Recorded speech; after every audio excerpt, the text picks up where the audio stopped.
Here we can. Good afternoon, everyone. Welcome to our panel discussion on tech innovations and India's role in shaping global business future. My name is Tanu, a current MBA student at Judge Business School, and I'm joined by my classmate Rushali in moderating this session.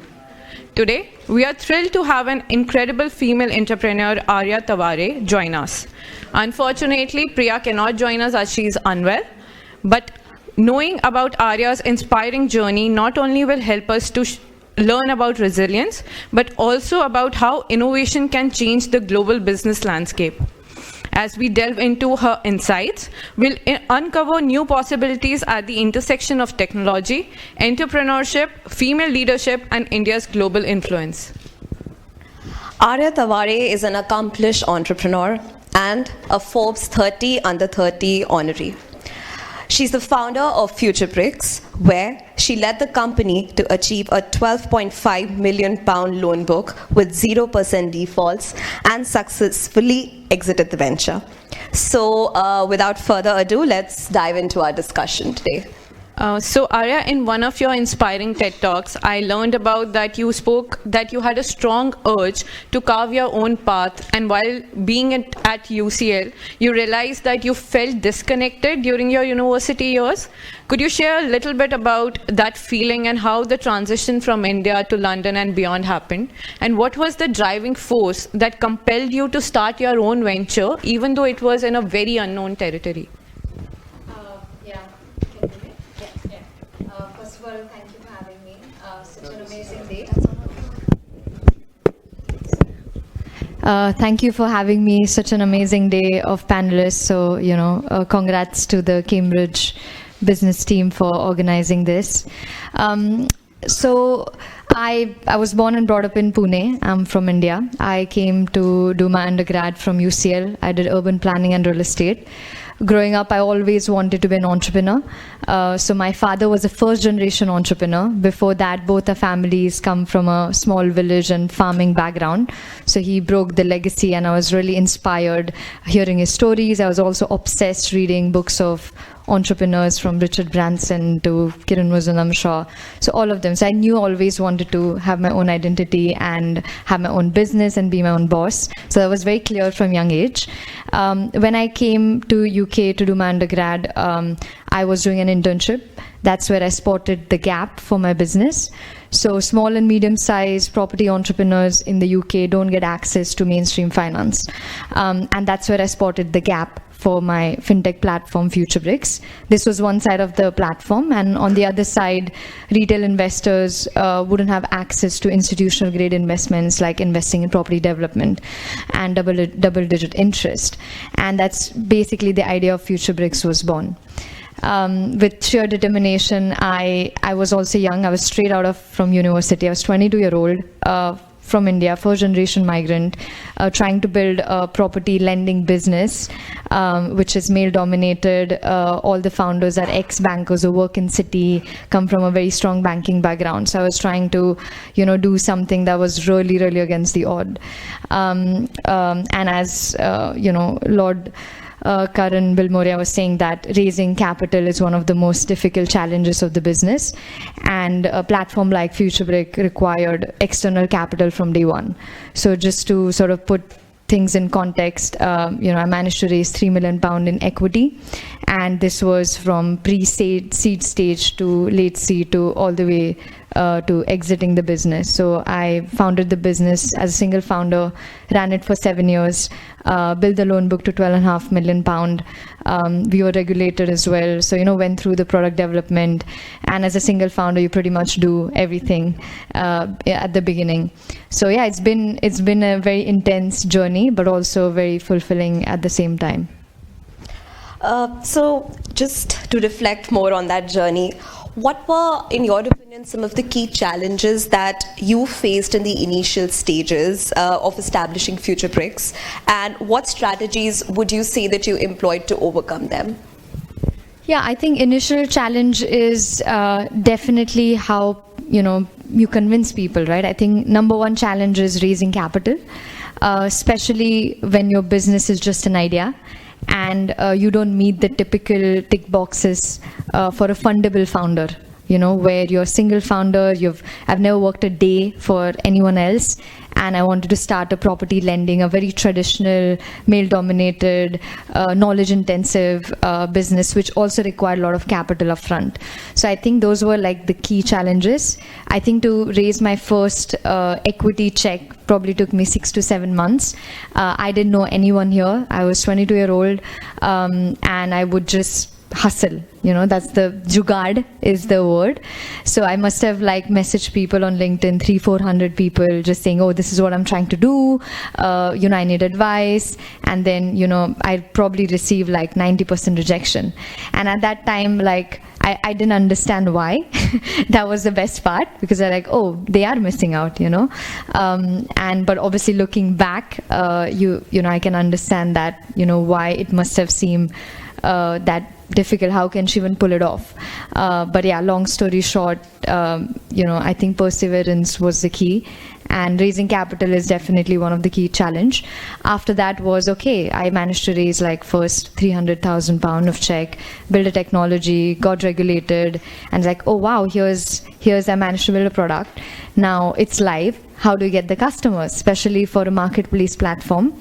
How do we get the property developers looking for funding, and mostly how do we get investors are looking to invest? So and with very limited resources, right, for marketing, budgeting, and that was another challenge as well. Again, I think the answer was hustle. You have to think out of the box. So we kind of targeted Indian diaspora in the UK who already have a knowledge of investing, so the education curve is less, so we kind of targeted that when we were working 7 days a week, a team of 3-4 of us, and and we also kept the barrier to entry very low. So the whole platform was based on the idea of crowdfunding, so we kept the minimum barrier to entry low so everyone can participate and test it and see it for themselves. And slowly, it went from 10 lenders on the platform, 100 lenders, to 2,000 lenders on the platform. Yeah. Very inspiring story, Arya. Coming from India, you are aware that India has a vast reservoir of tech talent now, and also is a growing hub for tech startups. With digitization taking over India, and especially in the traditional industries like real estate, do you think the business and the way it functions will change? And do you think AI and ML will influence the way businesses are running now? I mean, 100%. It's game changing. The whole generative AI, that's the future as we know. We see it with Chat 4 GPT, what it can do. And these models are definitely changing the way we do business, cost optimization, customization. A lot of industry will be almost wiped out. I'm sorry to say that, but I think it'll come down to a lot of upgrading of skills, how to process lots of data and put it in the right. I think those skills will be more valuable going forward. But generative AI is, the future is already here. Yeah. Just talking and sticking pretty much with the startup section itself, and looking at the startup sector and industry in India at this point in time, what do you think are some of the most exciting trends in fintech and real estate finance industry right now, and how they're shaping the future? I think when it comes to real estate and fintech, I think we're already looking at the next version after crowdfunding is fractionalization, and within that, blockchain and smart contracts. So I think that's super interesting and important, especially in industry like finance or even real estate, because it goes from data security, privacy, to actually able to have those fractionalized items which has liquidity. So traditionally, when you look at these industry like finance, liquidity has been number one issue, right? Whether you buy a piece of property, real estate, whereas compared to stock market, it's so liquid and tradable. So I think that's what fractionalization, blockchain, all of those things, decentralization, DeFi, are bringing to the table, and these are the key trends and the future in finance, in my opinion. Arya, in addition to your entrepreneurial journey, you have also become a symbol of leadership, especially for aspiring female entrepreneurs. What do you believe are the unique strengths and perspectives that women bring to the leadership role, especially in tech industry? And how can we ensure that more power is given to women in leadership positions so that they inspire the upcoming female leaders? Yeah, I mean, it's definitely changing, but it's still less, unfortunately. I think it's at a different level. I think it's at an upbringing level. You know, are you literally raising a son and a daughter the same way? I was very lucky. So growing up in India, my father was very ahead of his time. He did not discriminate between, my brother and myself. Even we played the same sport, we had the same toys. And, I was never made to feel any different, that I can't do anything because of my gender.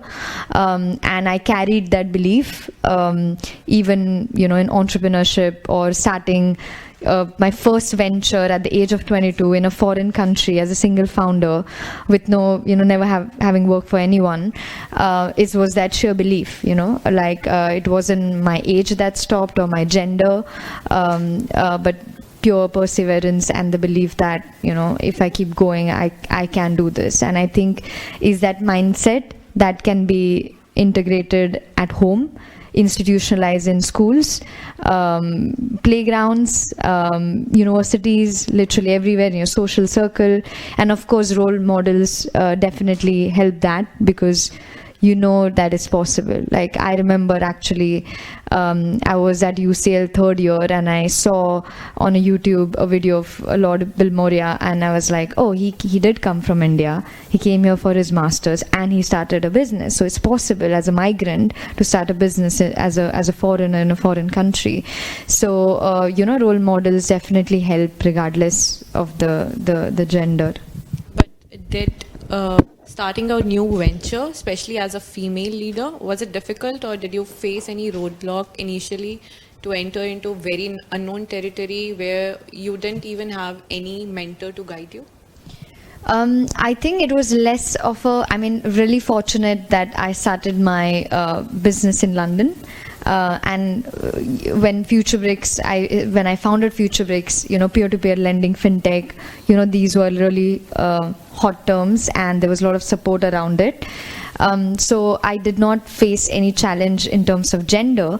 Maybe ageism was more, because the property industry itself is, the average age is like 50 plus. So I think it was more about that than the gender. But again, credit to the city and the people here and open-mindedness. That was really useful, yeah. So as we are on the subject of innovation today, and India is emerging as a hub for innovation, so Arya, other than the real estate and fintech sector specifically, what sectors do you believe hold the most potential for tech-driven growth in India, and why do you think so? Yeah, we are so lucky to be from India, to be honest.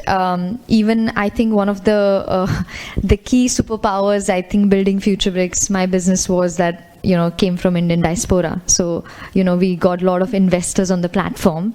We had all the borrowers and developers who were mostly, English, Caucasian, but all the investors were Indian community, and we are everywhere. So I think it's a very privilege to be an Indian, if I may say that. And in terms of timing for India is absolutely brilliant. There are too many problems to solve.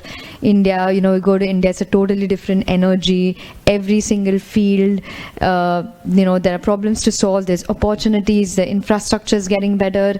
The digital payment, the invention of UPI. Even our neighboring countries are now adopting our own technology in banking. And it's a testament. Also, it's one of the best finance innovation, even compared to the Western world. So I think definitely India is a place to be right now in terms of wealth creation, opportunities and problems to solve.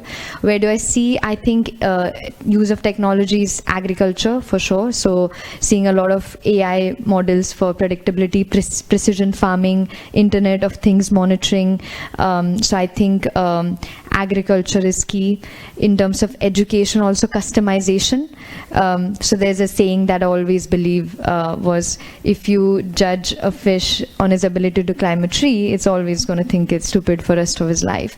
So I think education needs to change, and that can come with the advent of AI, because it can be so customized to every single students with the setup of mass institution that we have, right?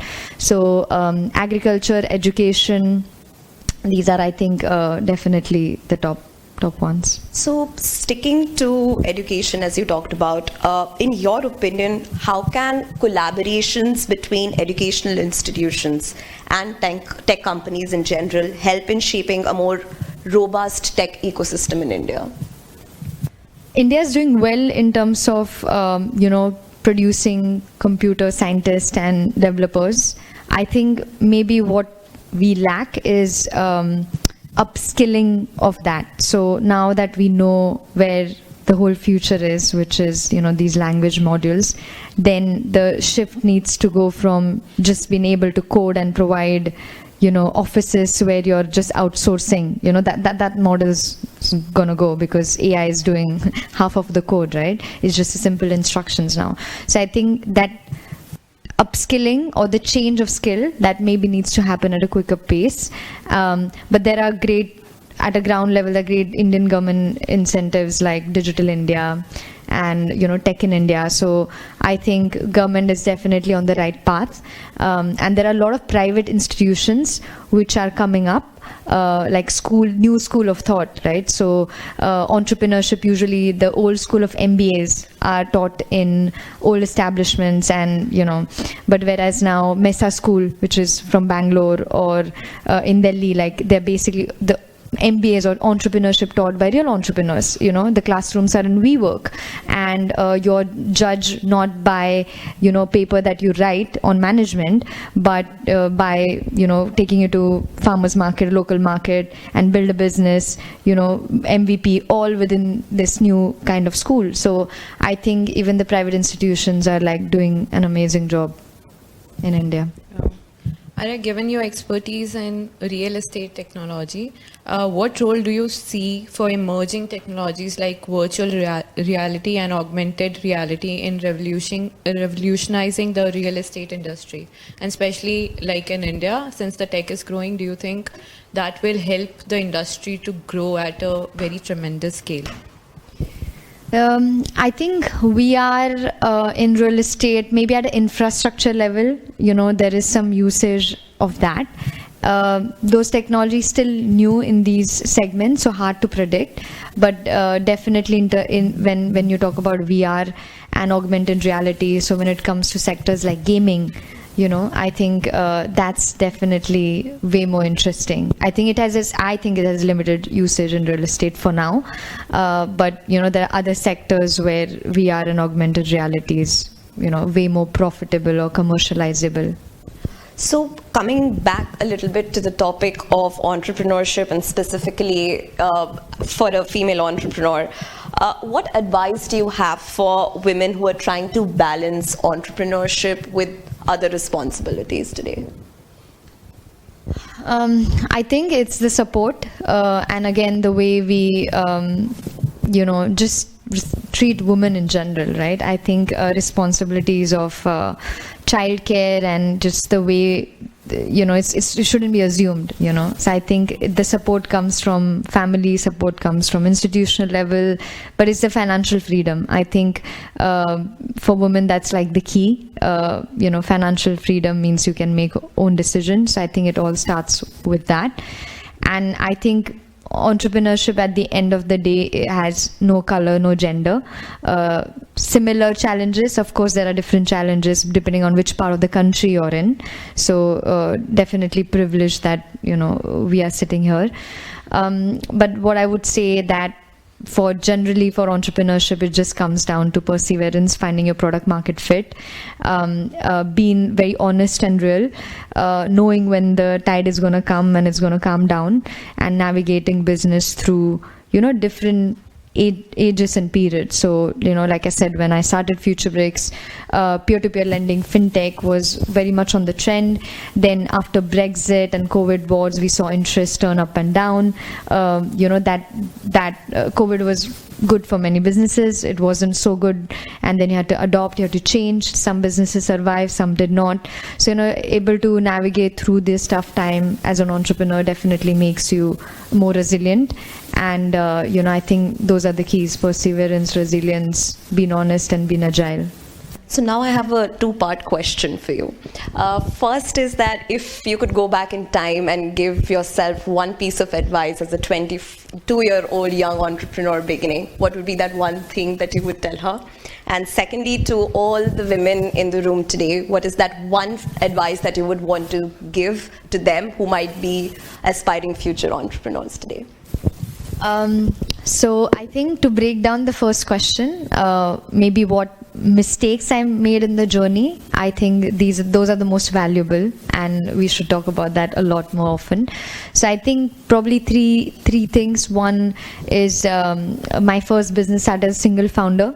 I would probably, second time around, I would have a co-founder. Second is, knowing being agile is very important, because obviously you can't predict things like COVID, but as a business owner, I think being agile and looking at your data is more important than sometimes anecdotal stories. I think these are like the top two lessons. And what I think as an entrepreneur, another advice, like start as early as you can. There are no rules. This is one profession. There are no rules. You can start at 19. You can start at 50. I think it's something that only learn by doing. You can learn as much as you can before by, maybe working for a smaller company. I met a lot of students here doing postgrad and MBA, and, that's something I would recommend as well. If you don't have an idea yet, that's okay. Everyone has a unique journey. You can try and work for smaller companies where you are working alongside the decision makers and get that exposure. And again, remember, everyone has their own unique journey. So try not to compare yourself to anyone. Arya, so you started your journey at 22 as an entrepreneur. It must be difficult when you started that, but I want to understand, and I'm sure a couple of you who want to pursue that journey ahead in your life, what was some of the most difficult decisions that you had to take? And especially as a leader, everyone is looking at you, looking up to you, looking at you. Every action of yours is under scrutiny. So I want to understand, what were the most difficult decisions, and also were there any time where your strategy didn't work and you had to sit back and pivot and be under the calm, but still, because you were under the scrutiny, you had to make a right call? Yeah. No, for sure. I think, being an entrepreneur comes with freedom, but also a lot of responsibility, and you have to play a lot of hat. So I was wearing a hat of a founder, I was wearing a hat of a CEO, I was also wearing a hat of a shareholder, because I had put all my money, and I was also wearing a hat of a director and a leader, right, in a former CEO. I think because I started my business when I was 22, so I was growing up in my 20s. I was able to achieve, starting a business, growing to 12.5 million and selling all in my 20s. So I think I was also growing as a person, growing as an adult. So I think that journey was very parallel. So I also grew as a human being, therefore I grew as a leader.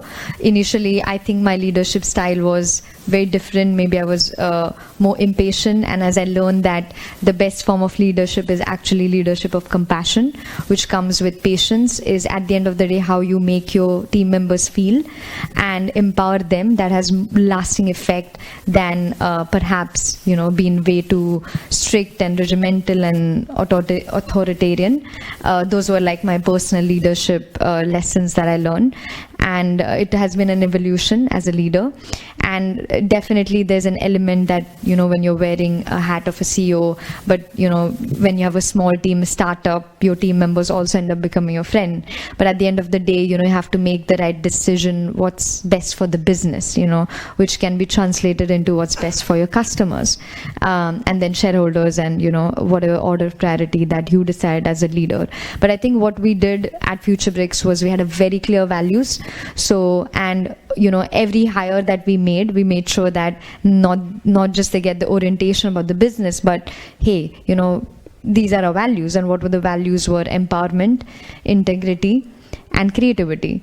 And they were obviously a subset of that. But I think building that value system, managed to create a very good work environment. And probably in my 7 years of building the business, starting business from scratch, building and selling it, exiting it, was most fulfilling part was able to, build a team and, create employment and see my team prosper. And, I had team members who worked in hospitality who were now doing finance and raising £2 million. And, it's a lot of responsibility, but that was like one of the most fulfilling part was empowering the team members at the FutureBricks and creating that sort of a work environment. But that happened over time, that happened through experience, and, me being open-minded and also taking feedback, because it's a two-way street, so, yeah, but it's tough. It's tough journey as well. There are definitely a lot of hard moments. There are a lot of strategies did not work from marketing, and and then you have to pivot. So I think that's why being agile is very, very important as a business owner. Was it easy for you to take feedback from peers as a CEO? Initially, no. Then, again, you understand that if you don't take feedback, you're basically in the same place and expecting the same results, and then you sort of realize that, it's not personal. You change your mindset. It's not about your ego. It's literally what's right for the business. And that's when that ego sort of dissipates. And lot of knowledge, so I'm lot into personal growth books and psychology, so that really helped tremendously. And seeing, also having entrepreneur friends who are maybe 5-6 years ahead of your journey, and having that peer talk and understanding and observing their energy and calm, and why they're successful, why their balance sheet is at a strong place. So I think those things also help. Yeah. Arya, you talked about mentorship in the beginning, specifically for female entrepreneurs and as well as students. There's a sense of hesitation that often comes up to kind of go approach somebody and start like a cold conversation. How do you think a person can break the ice to begin and seek mentorship, and what kind of an important role did mentorship play for you in your entrepreneurial journey? I think it's quite important, and also I think people have an idea sometimes that you have one mentor for rest of your life and that's it. No, like at a different phases you have different mentors. It's as simple as that. And sometimes you can outgrow your mentor as well, which is one of the, and or you end up becoming friends with them. I think it's one of the most beautiful things you can experience. So I think having an open mind, and no human being is perfect. So also not putting people on pedestal is also very important. When you're at the business table, we're all equals, and that coming from that place of humility and equality when you're doing business is very important. So I think at different phases or for different part of your life, you definitely can have different mentors, and just being around, like for example, one of my core values as a human being is kindness. So I try to find the kindness in people I'm working with, whether it's customer, whether it's shareholder, or even a competitor and another leader that maybe I admire. So you kind of keep looking for those values around you, and you try and attract that as well in your life and learn from it. Yeah. I think we can now open the floor for questions from the audience. Yeah, over there. You said that you like self-help and psychology. So what are your similar interests? What are your top three books you recommend? Sorry to put you on the spot. Sorry? Sorry to put you on the spot. I mean, there are so many amazing books, but I think starting with Power of Now, Eckhart Tolle, I think is incredible. Gary Zukav, I think another author. There's just so much out there, to be honest. Even if you go on, like, I know some people maybe don't like to read, but even if you hear podcast and YouTube, I think it's the more you get into the subject, the more doors open. Yeah, but I would say like Power of Now was like a great start.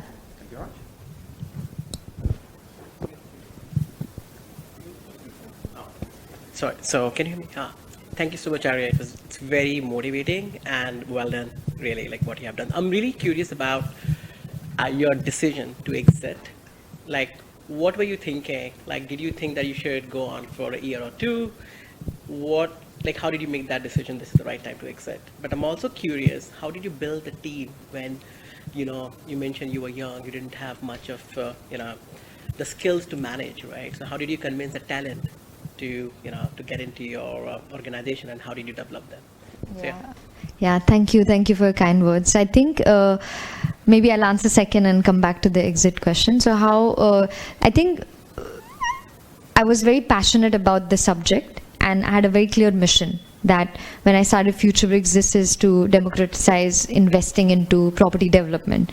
There were not many competitors at that time when we started, and very noble mission. So I think when I was going around building a team, and with a very limited budget and resource, like I also had to go for like underdogs almost, but I think what I looked for was the drive, so that's why it didn't matter if they had the experience, because I didn't have experience, right? So I wasn't looking for that initially. Later, obviously, once you reach a certain, then you have to have a proper management team, governance in place. But initially, I think I sort of went with the strategy of almost finding students who have just graduated and finding that drive, which was probably what I saw in myself. And then how did I convince them was basically with the mission. I was very honest, like, this is the vision, this is what we're trying to do, would you like to be part of it?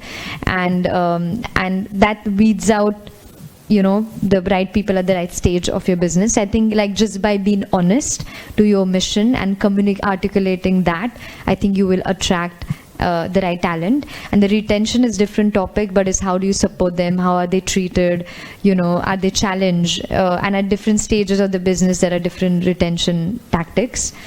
And coming back to the exit question, there were a couple of factors. It wasn't like, I woke up one day and kind of decided to sell the business. Personally, I felt like, okay, I've got this business from absolute scratch to, the numbers that I wanted to get the business to. So it had definitely reached a stagnation point from my single founder CEO point of view. Second, were market conditions had significantly changed, and also had like a different interest. Always wanted to be a serial entrepreneur. So it was also an opportunity cost for me personally to deciding whether to keep being involved in this, or I sort of exit and go on to do build other businesses as well. So I think it was combination of macroeconomic conditions, my personal goals, and the timing as well of things, and the opportunity coming along the way as well. Yeah. That's great. Thank you. Jelly? Great, it sounds wonderful to hear from you about your story. You mentioned that you did use some jugaad so I'm very curious to know what that means to you, or if you could tell us a little bit about what you did that you would call jugaad. Yeah, so jugaad is basically hustle, right? So when you have a very limited budget, right, you have to be creative. And when you're trying to build something that is not usual as well, right? Trying to build a property lending hardcore business with like no backing, not knowing people. So for example, how did I raise my first equity check? Is jugaad, messaging people on LinkedIn, meeting them for coffee, pitching them, no after no after no, but keep going.